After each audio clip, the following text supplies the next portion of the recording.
following announcement has been paid for by the WZWA Network. Hey, everybody, you know me. My name is Eugene, and you're watching the Insider's Edge podcast. Hi, everybody. This is former WWE Superstar Al Snow. TW Anderson. Sean Oliver. My name is Eugene. And you are watching the Insider's Edge podcast. Now get on the woo train.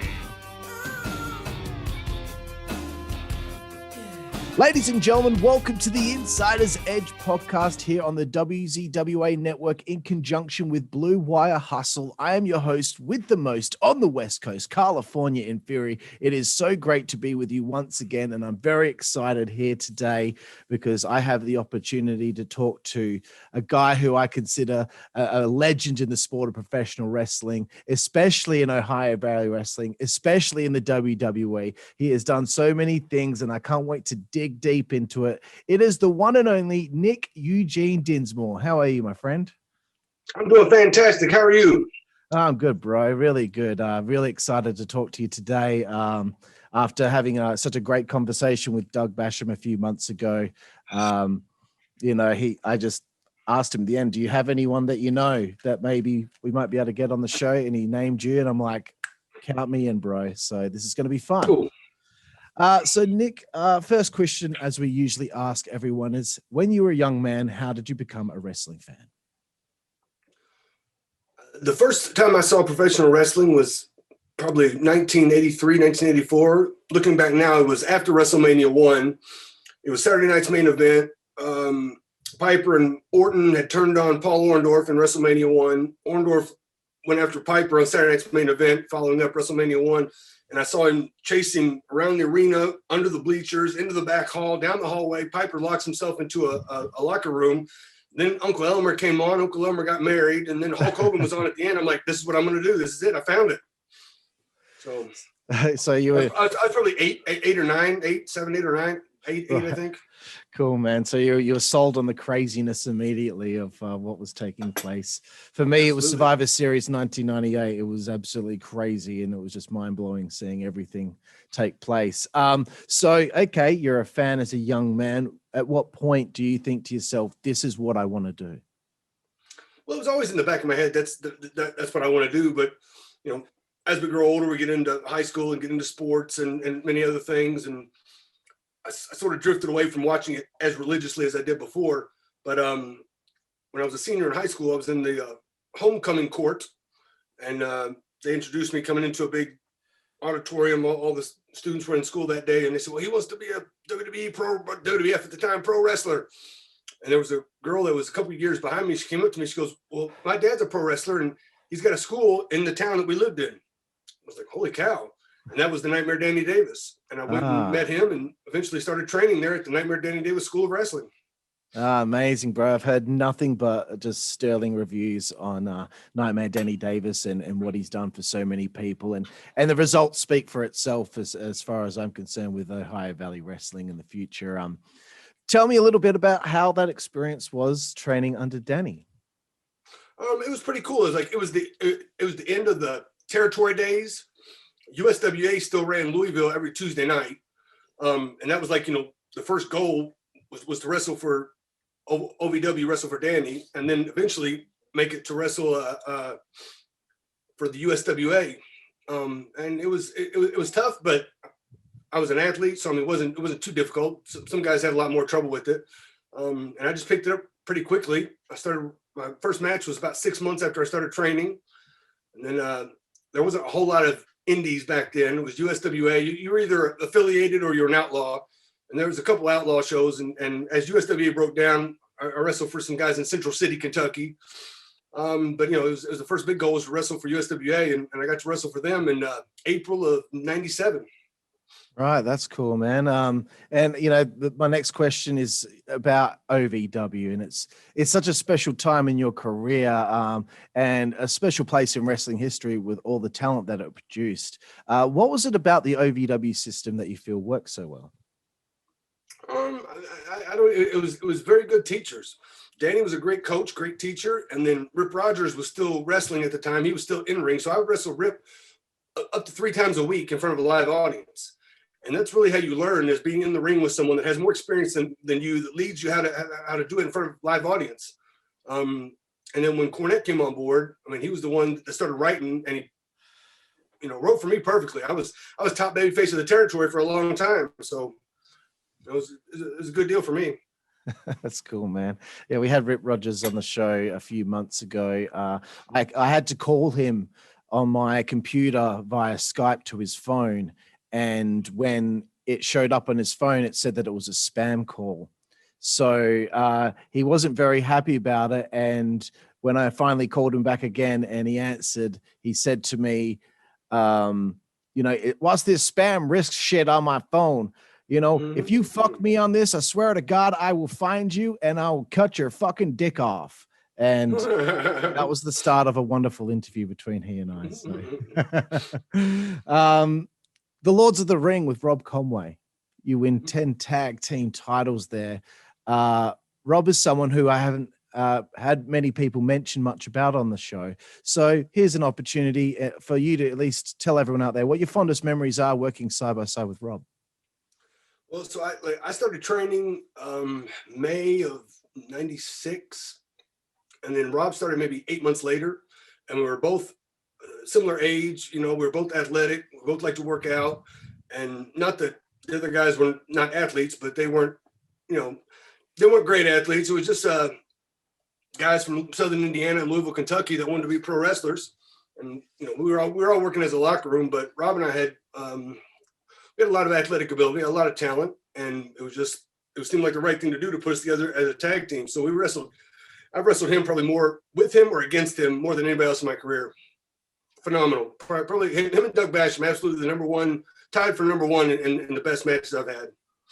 Yeah, awesome, bro. I've seen a lot of some of that early OVW stuff on YouTube, and unbelievable stuff. WCW is one thing that I was really interested to ask you about. And I want to know, how did the opportunity come about to work a few TVs with WCW back in the 90s? So I did the very first Brian Pillman Memorial Show. And that's the first time that I remember that WWE, WCW, and ECW stars all were on the same show. Before then, I don't think that ever happened. And it was late '96. Austin was on it. I remember Jericho was on it. Tammy, when she was doing Sunny, when she was with the Road Warriors and had the Road Warrior gear. And Candido was there. Al Snow was there. So it was pretty cool. I was in the opening match, but Terry Taylor was there. And at the time, he was working in the office for WCW. So he met me and he goes, well, I'm going to bring you into WCW. So, all right. So they ended up bringing me, I did 2 shows to start off. It was in Terre Haute, Indiana, and then maybe Peoria, Illinois. And after that, I did maybe 13 shots altogether. I think 2 Nitros, 3 Thunders, and a handful of Saturday nights. And, looking back now, I should have made more contacts and got to know more people, because what happened was Terry got released and he was the one that was calling me in.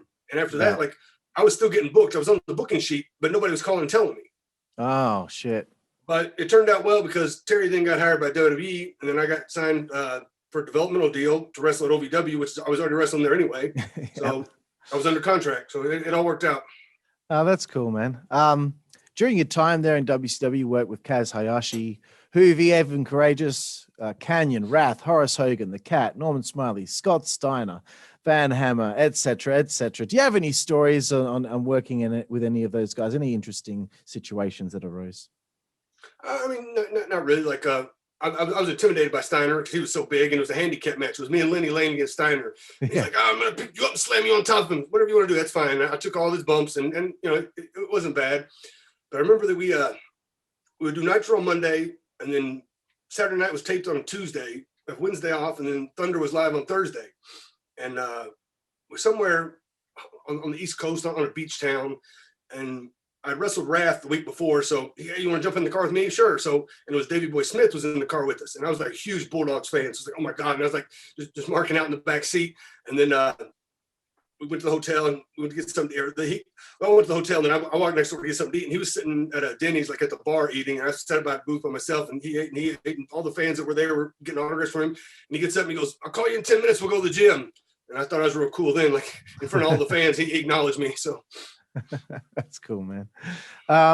Another interesting situation that arose when you were in OVW, obviously, is the buyout from WCW by the WWF. How was everybody in OVW feeling now that there was going to be this massive influx of WCW and even ECW talent coming through when you guys are under developmental deals and you trying to get on TV yourself? It must have felt like a setback. Well, it was, but at the time, OVW was a developmental territory. There was one in LA also, and I don't know how long that lasted. And there was one in Puerto Rico. And then at some point, Les Thatcher in Cincinnati got one.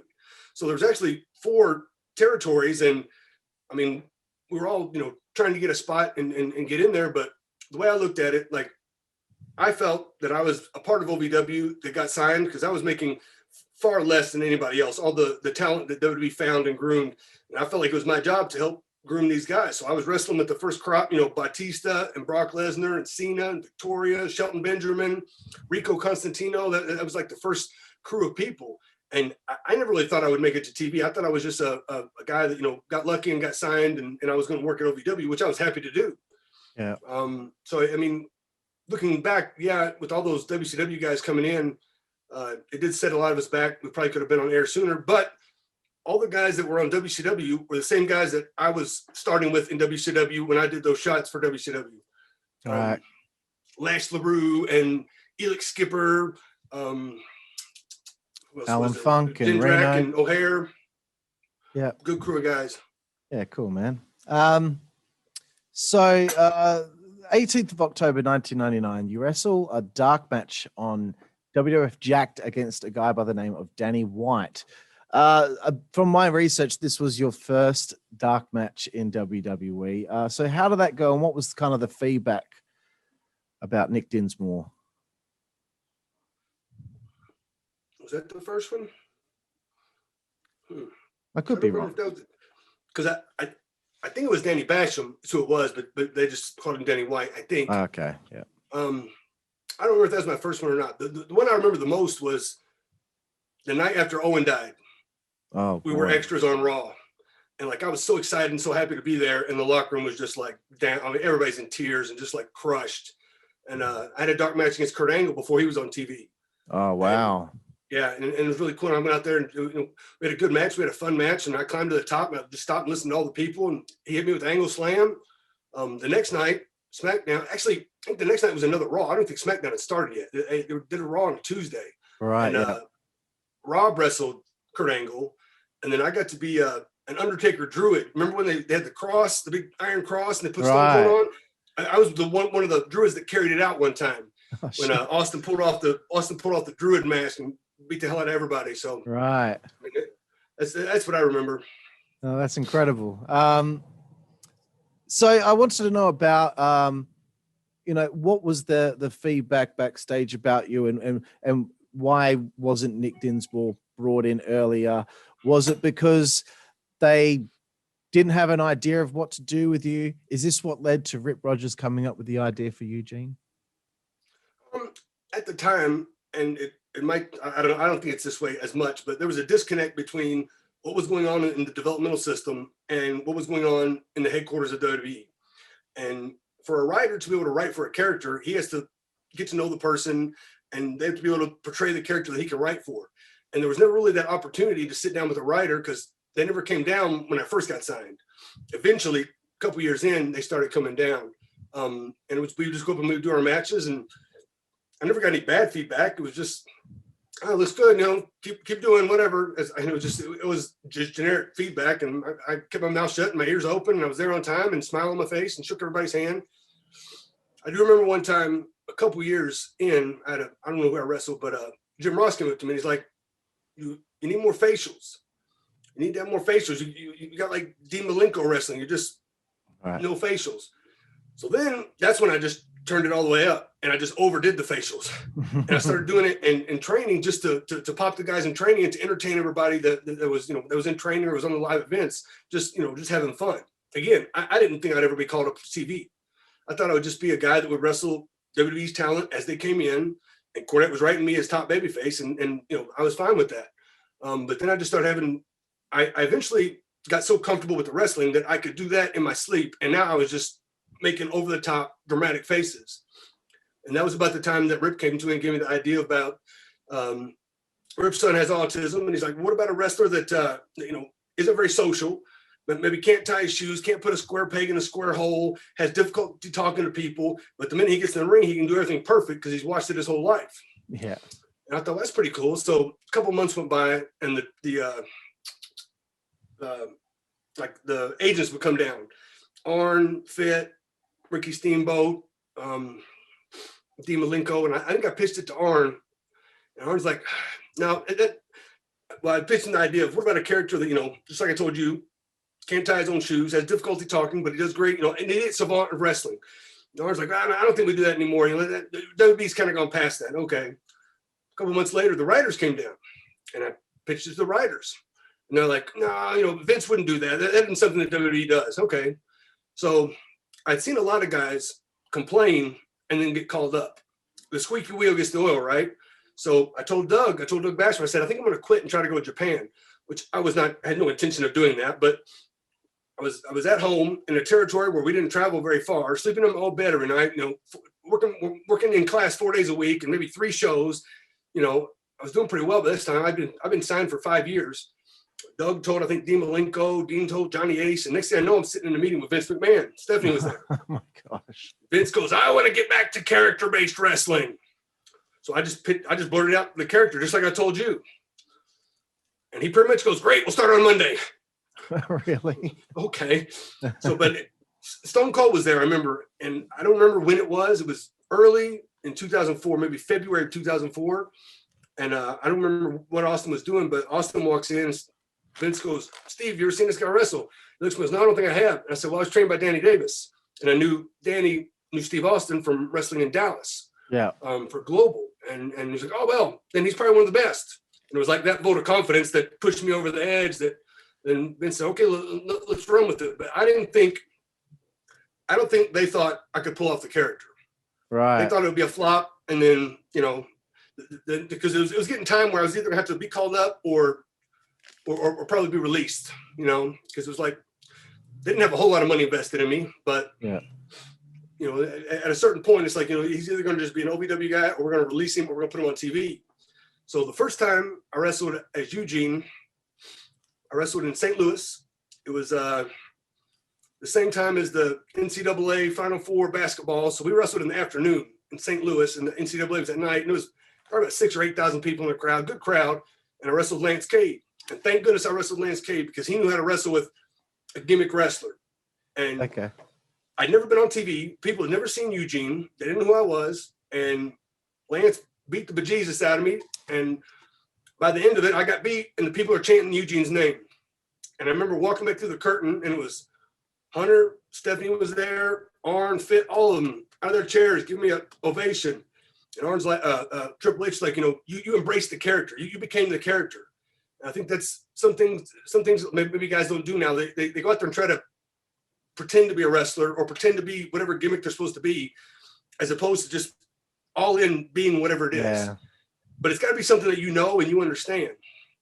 And I don't know where I drew the inspiration from, other than I looked at the way like kids, or even when I was a kid, how excited I would get for anything, for wrestling or for anything. And kids would get excited and they get scared, and they get nervous. And I would just overdo those facials and those pantomimes, and because the wrestling was the easy part. It was doing everything in between. Yeah, right. That's crazy. Such a whirlwind. All of a sudden, you're on television with this character. When you were in the office, talk to Vince about the idea. Did he ask you to do Eugene for him? Because usually, no, not at that point. But no? I think right before I debuted, Johnny Ace had me dress in what I was going to dress in and go in and do it. And I don't know. I mean, Eugene was intimidated by Vince. I'm intimidated by Vince. So that probably wasn't, a home run right there. But, looking back now, I probably could have made, that little excursion better, but it worked out. Yeah. So the debut happens, and I guess there's backlash from people who thought it was in bad taste when it was actually kind of like more empowering, to be honest with you. How did you find that feedback from people? So I didn't get that feedback personally, but I did hear like some on the radio or a little bit of the underground media is like, oh, what's WWE doing now? Oh, they're making fun of this poor boy. Right. And when Eugene went out, and I didn't wrestle till about 6 weeks on TV. And when I had my first match and I won, all that stopped, because then everybody realized, oh, this is the story of an underdog story of a boy achieving his dreams. And I've gotten way more positive affirmation from people as I've traveled around the world. My younger brother has special needs, and he said that he can do anything he wants to because Eugene did it. My son, he saw you and it changed his life. I've gotten those a lot of places, and it's very humbling. It's just a good feeling. Yeah, that's incredible. So Uncle Eric, when did you find out that the idea was that Eugene was going to be Eric's nephew, and how were your interactions with Eric when you would perform with him? I think I found out that I was going to be with Regal, and Bischoff was going to be my uncle the time I debuted, the day that I debuted. I don't think they told me anything, and it was great for me because it gave Eugene instant credibility. Yeah, and then paired with Regal, that was an additional layer of the odd couple, and it was written perfectly. Brian Gerwick, I can never pronounce his name right. He was the head writer for Raw. He wrote a lot of the Rock stuff. Yeah. He knew how to write for Eugene. And the minute he saw Eugene, he said, I can write for this. And he's the one that wrote all that stuff. And each week they would give me a little bit and I'd hit a home run. And the next week they give me a little more. And I kept doing well. So just people kept buying into it. And it became a avalanche, It was a really cool time. Yeah, that's cool, man. One of the more incredible scenes, I suppose, was, the coach being Eugene's first bully, being in the ring with The Rock, and, the moment where you tell him Triple H is your favorite wrestler is just such an iconic and funny moment, especially with The Rock. I mean, damn, you're in the ring there with The Rock at this point. This must be mind-blowing for you, and, the segment just went over so well. Yeah, we were in San Diego, and San Diego's on Pacific time, so if Raw goes live at 9, they're 4 hours behind. So we have to get to the building about 10 a.m. And I remember Sylvain Grenier was good friends with Pat Patterson, and Pat was in the meeting. Pat told Sylvain this, and Sylvain comes to me. They're going to have somebody come in with you today. It's either going to be The Rock or it's going to be Rhino. And no knock against Rhino, but he's no Rock. Yeah. And I'm sitting there going, they said Rock was in LA shooting a movie. He's going to try to come down here tonight. And I'm like, he's not going to make it. He's not going to be here. There's no way. It's not going to happen. Lo and behold, he showed up, I don't know, about 2:00 or something. And he started going over his lines with Brian Gerwick. And I think I was on 6 segments that day, 6 out of 13 segments on Raw. And I would go and work on each segment, and then I'd run back and I'd go over the lines with them. And I had one line, and I missed it every time in practice. And we're out in the ring, live on TV, and The Rock's doing all this stuff, people in the palm of his hand, and he just walks past me, he puts the mic down, and he goes, your line's next, kid. And he goes, and I hit it perfectly. I mean, he fed it right to me. It was awesome. It was that moment that made Eugene an over-the-top star. When my face was on TV and people saw me with The Rock, I think it was 17 minutes, and Coach even says that I was the loudest he's ever heard a crowd because nobody knew The Rock was going to be there. And his music hit. I mean, I was crying coming back. Eugene was crying. I was literally crying. And The Rock commented. It was awesome, man. I'm getting goosebumps thinking about it. Yeah, man. Such a great moment. Your pay-per-view debut was against Coach. That's an interesting first opponent to get on pay-per-view. So it must be a thrill for you to be in your first pay-per-view match. How did you feel it was working with the Coach? He was such a good, villain for Eugene to battle. Like Coach worked hard. He had zero. I mean, maybe a little bit of professional wrestling experience since being in the WWE, but not a whole lot. Yeah. And he's a very good athlete, but he was, I don't know, just the transition to pro wrestling sometimes is difficult. And we try to have a good match, and I thought we really did. Yeah, I think he did quite well, to be honest with you, for someone that. Yeah, he was a good bully. He came to Sioux Falls, where I live, and wrestled me in my own promotion 2 years ago. Really? That's fantastic. Yeah, busted me open. Busted me open. I was bleeding.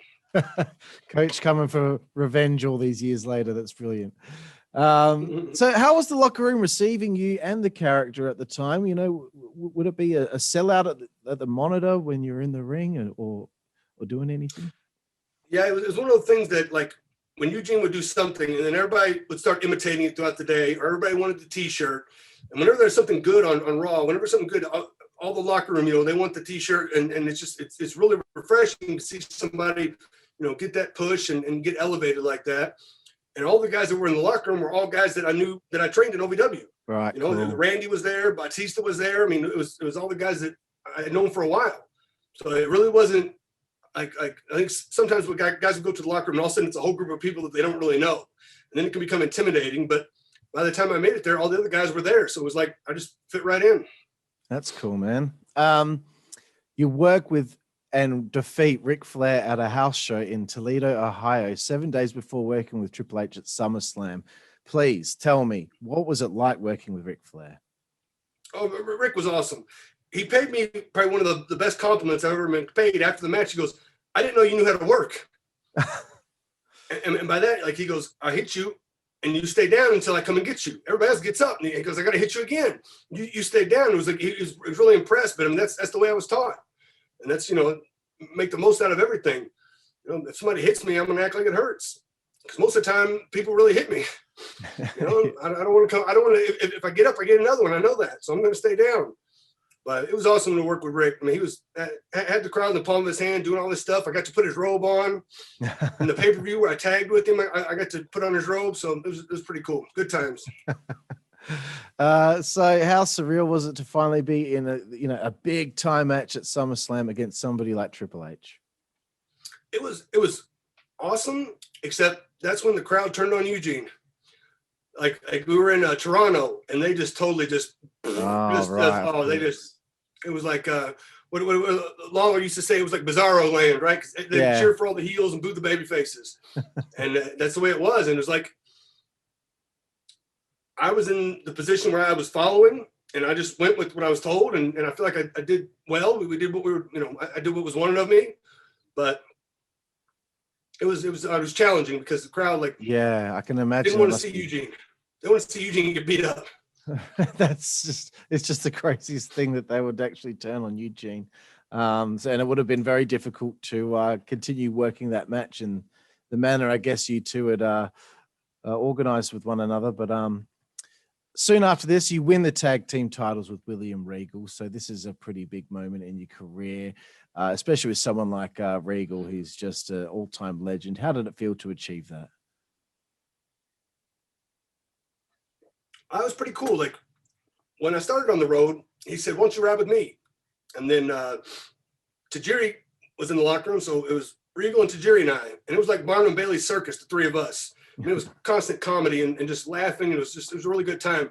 And I remember winning the title. We were in Indianapolis, Indiana. My mom was in the crowd. My sister was in the crowd. And it was a really good feeling. We'd wrestled a couple weeks before in England, and that's when Regal and I won the tag titles in England, and the roof blew off the place. They went to commercial, and they came back, and Bischoff had restarted the match, and then we got beat. And it was like wrong kind of heat there. I mean, the people were upset that the Regal got beat, but it was constantly like being able to ride with him and pick his brain and sit on the learning tree and bounce ideas off of him. And as a performer, he's probably one of the best. And he would just like when Eugene would do the airplane, he told me, run around like you got an airplane, and I just did it, and do a roll, do this. And he would just tell me what to do. And he was a perfect, like, opposite to Eugene for the Odd Couple. Absolutely. Yeah. He always did that so well. And I really think it's an important thing. I don't know, what's going on with, in today's wrestling, but I think it would be a really good idea to implement paying for some of the legends to go on the road, because talking in the car with those guys is where you learn a lot of things. I remember hearing about, D'Lo Brown and The Rock, riding with Ron Simmons and getting that knowledge from him. I think that's something that might be kind of missing today. And it might help, people learn, what they got to do and all that stuff. So, I think must have been invaluable. I think there was a big separation with like the guys like Austin, Rock, Undertaker, Kurt Angle. And then when the next crew of guys came in, it was like, that's when the developmental guys started filtering in. And it was kind of a different system. And, we didn't get to associate a whole lot with them. We didn't have the time. And it was just, you're right. It would have been better. It'd be better now, I think, to have that knowledge passed on. Absolutely. Here's another one that I find interesting. How difficult was it to stay in character so much in public? I'm assuming anytime you're in public, you got to be in character. If it was me, I think I would have a hard time certainly trying to do that. So how was that for you? It was actually pretty easy because the whole time I was just trying to make Regal crack. I was just trying to, because I was with him all the time. And I remember we were at a meet and greet, and we had whoever the company sent. It was a woman I remember that they had sent, and we're walking into the building, and Regal goes, "Now, Eugene, what have I told you? If you're going into a building with a lady," and there was like a plant potted, like walking into this building. So I uprooted the whole plant, and I go to give it to her as I open the door, and she's like, he's trying not to laugh. That's why I just did the whole time. I just try to make him laugh. I would usually drive, so we'd come into the parking lot, and all the fans would be there before the show, and I'd start zigzagging around and pull into the parking spot, and he'd get out like he's having a heart attack, and I'd get out and go, I just got my permit, and I'd run inside. That's great stuff, man. Awesome. I'm glad. Okay, so you'd mentioned working with Kurt Angle before, which obviously would have been an incredible experience for a dark match, but now you start to get to feud with Kurt. How did you feel about that run, and do you have any stories on working with Kurt Angle? Yeah, it was actually, they were grooming Kurt to wrestle Cena for the title, and they wanted Kurt to become a vicious heel. And Kurt was like, well, I couldn't get any more heat than beating up Eugene, so he wanted to wrestle me. He picked me out of the whole roster, which I thought was really cool. And but he had ideas. He wanted to do like a lot of comedy, and the ideas he had were really great. He wanted to do it. That's where he was going into wearing the mouthpiece. Yeah. And he wanted to do something where like he breaks his teeth or something, and he has to get his teeth wired, and he's got the mouthpiece. Eugene wins the gold medal, and we fly into the town the next Monday, and we're in the airport. It's got one guy's holding a sign that says gold medalist Kurt Angle, and then one guy's holding a sign that says Eugene. And here comes Eugene with the gold medal. You must be the gold medalist. Get in the limo and take off. And here comes Kurt with the mouthpiece, and he's like yelling and screaming, and he can't say anything. You must be Eugene. So they put the helmet and put him in the short bus and take him. But I guess Vince didn't want that much comedy. They wanted Kurt to get some serious heat. So Kurt just ended up beating the shit out of me for 3 weeks. That's such a shame, because that would have been hilarious, man. That's a great idea. You have your blow-off match with Kurt, but after this, it seemed like Eugene wasn't getting much of that push as a character on TV that you had done beforehand. Do you know why that is? I'm trying to remember. I don't remember exactly. I mean, it's just one of those things where like they would filter somebody in and filter them out. Yeah. Because I mean, I went to Smackdown there before I got released, and there was an idea to put me with Bob Holly, again, as an odd couple type thing. Bob being very serious and angry all the time, and Eugene just goofing off. But it never materialized. And well, that would have been pretty cool too. We had Bob on the show, and yeah, I think that's when they put me with Christy Hemme, and she was like a cheerleader, and it didn't mesh very well. I don't know. It wasn't. I don't know. It just feels like maybe they just weren't really sure where to go next, and there was a heel turn on Jim Duggan, and then it was kind of abandoned. What was the go there? Like they put me with Hacksaw, which I thought was great, and again, Hacksaw paid me a great compliment because Umaga was beating up everybody. And I knew Jim was limited. He's an older gentleman now, but he was older then, and I knew he couldn't take everything. So I would take all the stuff that Umaga could give, and I would have Umaga give Jim everything I knew he could take. Kick him in the face, and he can fall down and do the ass in the corner and all that kind of stuff. I knew Jim could take that. And he pulled me aside one day. He goes, I really appreciate you. I noticed that you're doing that. I really appreciate it because he goes, when I was breaking in, we just would let the old guys, make a fool of themselves so they're out and we get their spot. Right. But Hacksaw had an idea where he wanted to have a match on Mania where we win the tag titles, and that would be the longest, like from the first time he was at WrestleMania, his last WrestleMania till this one would have been like the longest stretch going, and he never had a title in WWE. He never had a title. Right, yeah. And I thought it would have been a good story, but then they wanted to turn me heel, and I don't know if it was my inability or my desire that I really didn't want to be a heel, because it just didn't come across well. But plus, I love Hacksaw, but if I would have turned on somebody that the fans really cared about, if I'd have turned on Shawn Michaels, I would have had a lot of heat. But I turned on Hacksaw, and I mean, Hacksaw was great, but it didn't get the kind of heat that, that I felt like I would have needed to overcome how over Eugene was as a babyface. I feel like people wanted to see Eugene as a babyface. It was at the time there was no kids characters. Hurricane was a kid's character, but he was on Smackdown, and Eugene was the only kids character. So like, that was my, dynamic right there. Right. I remember when I was watching all this on TV and me and my friends would talk about it or whatever. We always thought if there was ever a heel turn, Eugene might tell the world that he was faking it the whole time to get on television or something like that. Was there ever any serious discussions to do something like that? When I think about it, I mean, there's no going back from there because that's like probably one of the most horrible things anyone, even if it's just a character, could ever do. So was there ever any discussions about that? Some people had said that, but Vince didn't want to do it because he felt like that would jeopardize any gimmick going forward. Yeah. You know, much like when Festus was out, you know, if all of a sudden Festus comes out and goes, what if he's doing the same thing Eugene did? Eugene wasn't even, you know, he came out of it. Looking back now, I think if Eugene would have had multiple personality disorder, yeah, I think that would have been a way to get out of it. But I didn't think of it then. Yeah, no, fair enough. But again, I wanted to be Eugene because Eugene had a lot of merchandise. Yeah, of course. You know the best part about having your own action figure? What's that? You get to play with yourself in public. And I was also Doink the Clown 2 times. That's right. Yeah, you did a good job, actually. I think Doink the Clown should be in the WWE Hall of Fame. And this character has been on for over 20 years. He's always over, instantly recognizable. The fans love him. And I think 7 or 8 guys have played Doink on WWE over the past 25 years. And I think they all should be, and I'm one of them, inducted in the Hall of Fame for Doink. I agree. Absolutely.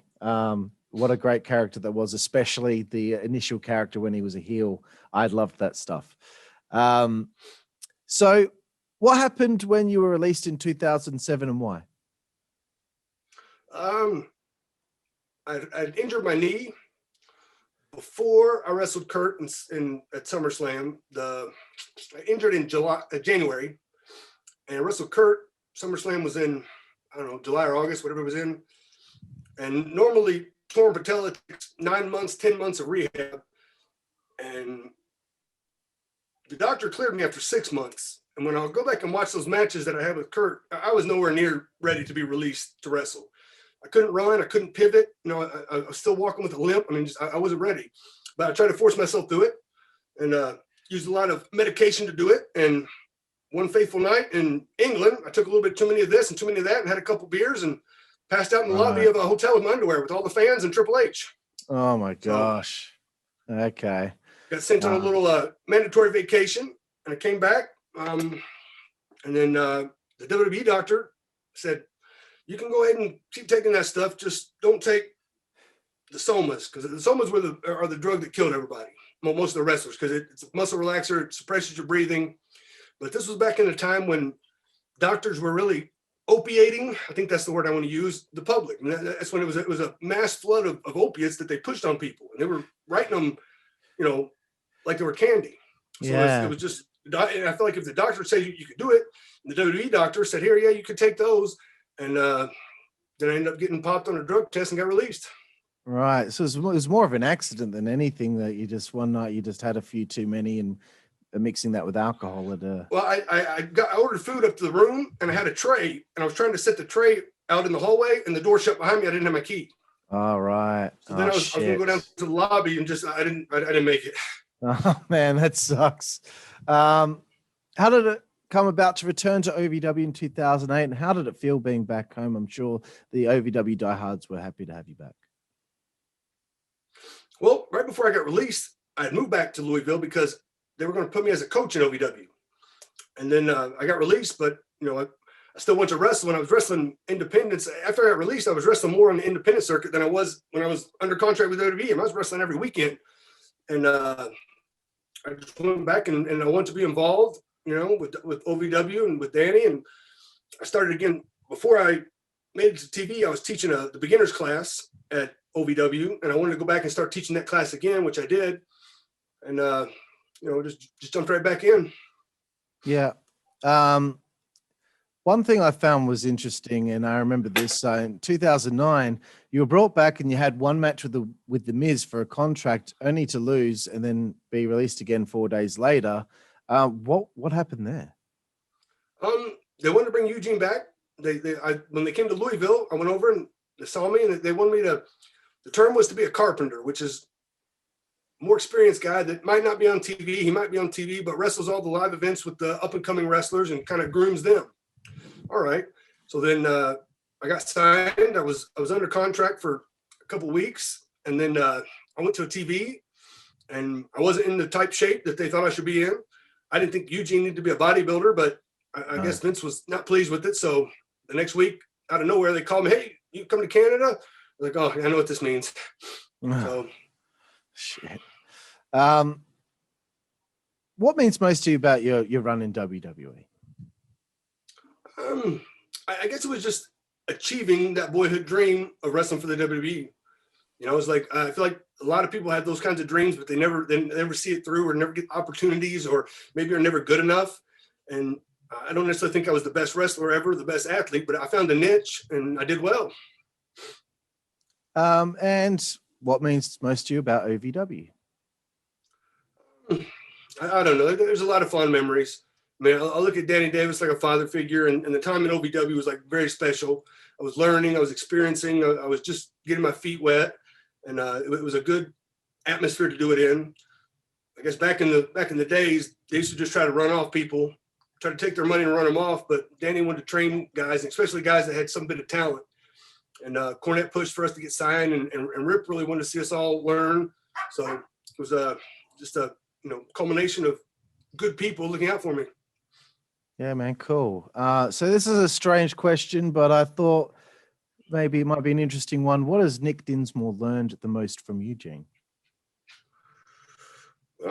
Just take it one day at a time, just be in a good mood, treasure every moment. You think Eugene will ever make a surprise appearance in WWE again, maybe in a Royal Rumble or something like that? I don't know. It's going to have to be a grassroots operation that people call for it. Maybe. I mean, they've brought back almost every legend that they can put in the ring. So, yeah, I'm still waiting for those surprise Rumble, returns for Kennedy and Chris Masters and Eugene. I think those are ones that you can bring in. I don't think they needed to have Hurricane in again. He was only there a few years prior. We needed to have some more. Yeah, but he's isn't he an agent or a coach? Or I think so. Yeah, he's an agent there. Because I was a coach. They signed me to be a coach in 2013. Yes, and I was a coach in the first group of that went to the Performance Center. Right. When they moved from FCW in Tampa to Orlando in the Performance Center, I was the first group of coaches in there. So I was a coach for about 2 years. Right. How did you find the Performance Center? I mean, it looks amazing. Oh, it's phenomenal. I think Triple H went to the New York Giants training facility and kind of got a look at their training facility and what they do to get their athletes ready. And he goes, okay, this is what I want. And they found the building, and it's got a huge gym, and it's got a ring area with all these different rings, and one ring that you can do all kinds of high flying stuff in. It's real soft. And then it's got all the videos. You can pull up any video you want. Plus it's got all the coaches that are there that have X amount of knowledge for over so many years. I mean, it's like, there's no reason that somebody coming into that Performance Center shouldn't come out a star. Yeah. Absolutely. They've got every resource that you could think of. Before we get to our final few questions, I want to ask you if, you were a victim of or somebody that pulled one, any sort of rib stories. Well, I always tell the guys, I don't rib and I don't like to be ribbed. And I think people like me, so they never really ribbed me, but I would never rib somebody that I didn't like. And I love Lance Cade, but I would put ice in his cowboy hat, put toilet paper in his cowboy hat. I found a toilet seat that was off the toilet. I put that in his bag one day. Matt Stryker, I found a lock. I got a lock somewhere. So I locked his bag up on a chain to a locker. And I see him see it, and he was new, so he didn't want to say anything. So he walks out of the locker room, and I guess he went and found the janitor, and he comes back with these big bolt cutters. But by that time, I'd taken the lock off. So then he kind of looks around. He goes to take the bolt cutters back to the janitor. He comes back, and I locked it up again. Great stuff, man. And again, another random one, road stories. You're traveling quite a lot. Have you ever had any near misses, any scary moments traveling down the road? Several. When Regal, like I said, it was Regal and Tajiri and myself riding together, and we were pretty tame. Then Regal went to SmackDown and Cena came to Raw. So then I would ride it was Tajiri and Cena and I that would ride together. And Cena was out trying to be Ric Flair every night, and I was normally the one driving. And we were in Tennessee, which they sell fireworks, the biggest fireworks you can think of in Tennessee. So we had all these fireworks that you can shoot, and we're driving out 2 o'clock in the morning down the road shooting fireworks. So it's a wonder we didn't get pulled over. I mean, it was some exciting times. Definitely. Is there anyone over the course of your career you wish you could have worked with that you never got the chance to? Other than I never got to meet the Macho Man. There's the one guy, and I met his brother Lanny, and I spent a lot of time with Lanny. I talked to Lanny. I'm friends with Lanny, but I never got to meet the Macho Man. I worked with almost everybody. I don't know who. Yeah. Do you have any regrets from your time in the wrestling business? I mean, some, but not too many. Is there anything that you would like to plug for anyone out there wondering what's going on with Nick Dinsmore, aka Eugene, today? Yeah, Eugene's got a Twitter. It's at the letter Ugene. Then my last name is Dinsmore, Dinsmore, at Eugene Dinsmore. And I started my own wrestling company in 2015. My wife is from Sioux Falls, South Dakota. We started Midwest All Pro Wrestling. So their Twitter handle is at Midwest All Pro. Facebook is Midwest All Pro. But what I really like is I do Nick Dinsmore YouTube channel and the Midwest All Pro YouTube channel, which I really enjoy. The YouTube probably is the best social media platform. I record up the matches from the guy. I've got about 25 students right now, and they're the stars of Midwest All Pro. I basically took what Danny Davis did in OVW and made my own. And we just had our 5-year anniversary in November, and just we do monthly shows in Sioux Falls and around the Midwest, just building the territory. That's awesome, bro. Congratulations on your success with that. That's really awesome to hear. This is what the wrestling business needs, is people with knowledge like you being able to pass it on and help that next generation get out there and be just as good as the guys from the past. So, Nick, our final segment is called 5-Second Frenzy. It's 10 quick fire questions. There's a few about wrestling, but it's more about to get to know the things that you like in life.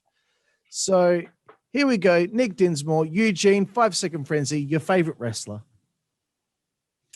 Probably the British Bulldogs growing up. That's what I really liked. Dynamite Kid. When I saw Dynamite Kid, I thought he was the coolest. And then when I saw Dynamite Kid against Tiger Mask in Japan, that blew my mind. I thought that was some of the best matches I've ever seen. Yeah, cool, man. Your favorite opponent that you've had? Like I said, Rob Conway and Doug Basham are definitely two of them. I have a lot of fond memories wrestling against Rip Rogers because he really taught me, took me by the hand and taught me. And it was very similar when I wrestled Ric Flair or Triple H. They pretty much did the exact same thing, and it was just very easy and good matches. Cool, man. The favorite match you've ever had, if you could pick one. Oh man, it's tough to tell. I mean, I was in the ring with The Rock. I was in the ring with Hulk Hogan.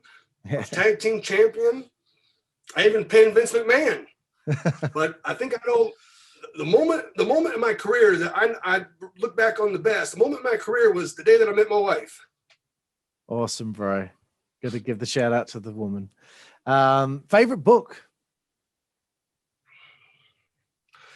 I would read a lot of wrestling biographies, and I never really liked the WWE ones because I felt like they were like watered down and like fan friendly.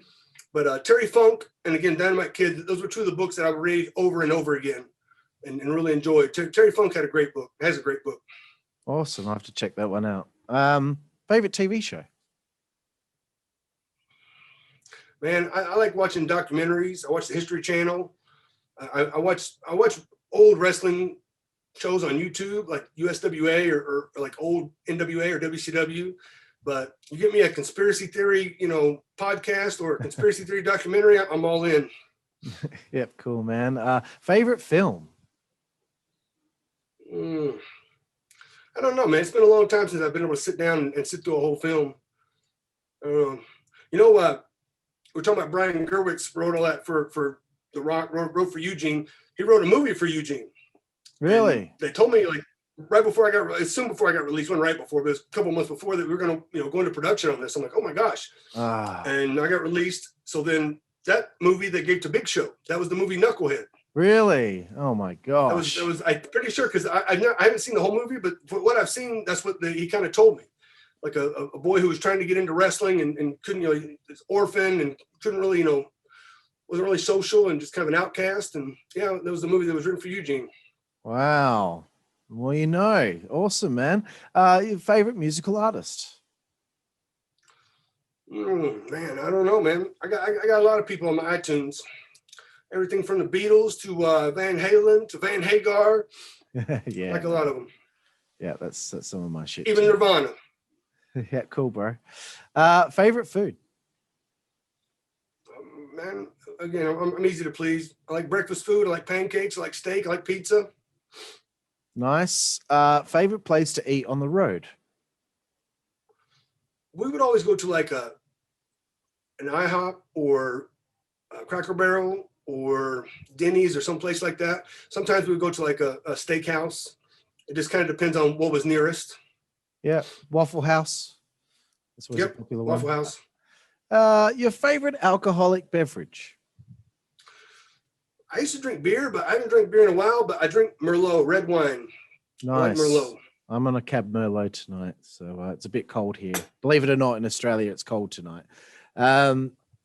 Second last one is a bit more of a naughty one, Nick. It's your favorite female body part. Ears. And the final one, Nick, is your favorite curse word. Eugene doesn't curse. Cool, bro. Well, I want to thank you so much for your time tonight. Really appreciate it, man. And you should be so proud of what you've done in the wrestling business and what you've done for people. And, you're still continuing that legacy today, helping people. So I just want you to know, from the most isolated city in the world, Perth, Western Australia, you have someone in me that appreciates you. Well, thank you. I've been all over Australia. I wrestled in Perth. I wrestled in Adelaide. I wrestled in Melbourne. I wrestled in Bendigo. I've been all over the place. I'd love to come back. Yeah, man. Hopefully when all this COVID stuff's over, you can come back here and we can be entertained by you again. Absolutely. Thank you. Thank you. Thank you again for your time, sir. Really appreciate it. And thank you everyone out there for watching the show here, The Insider's Edge on the WZWA Network in conjunction with Blue Wire Hustle, here with my friend Nick Eugene Dinsmore. And we will see you guys next time. Thank you.